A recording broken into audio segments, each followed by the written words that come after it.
Alright, so I'm just going to show you how to do piston rings for a 302. Have a ring diagram that you can just get offline, and you'll see all sorts of different ones.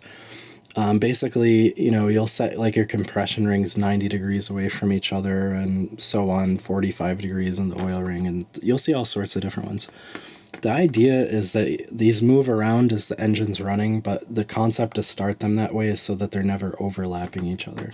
So we're going to start with the oil ring spacer, and that's kind of the range of that, and I try to keep it away from the top compression. Very simple. Do it down like this so that the hook part of the ring there is toward the bottom. So that's very easy. Just snaps on. I have my gap over here toward the outside of the engine. Take an oil ring. Tip is start the gap where you want it to go and stick it under there, and then it'll just simply walk around like so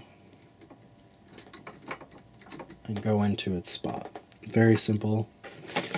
The top one we're putting at like 10 o'clock, so we set it right there, and then that's just gonna walk around like that. Very easy, because you'll see videos where people are like twisting them and bending them, and that's the best way to do the oil rings. Okay, compression rings.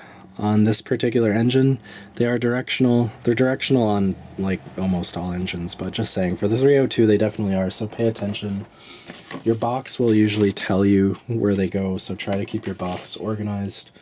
So there's a little pip mark to show you, see that right there, which direction is up.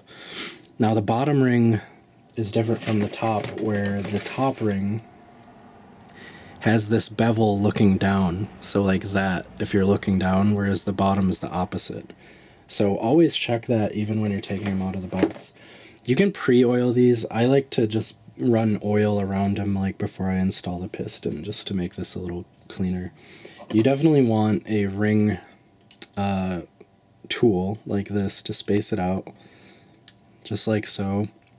It makes your life a lot easier, and then you don't damage the ring.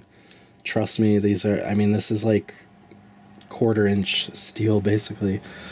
So obviously we're setting this one, and we're gonna double check, make sure that's the bottom before it goes on. And that just snaps obviously on that second one up. And these move around pretty easily. And realistically, when you're putting the piston install sleeve on there, you know, you're gonna wanna like clock them. So this one goes basically at 12 o'clock, all right? So that's the bottom compression ring.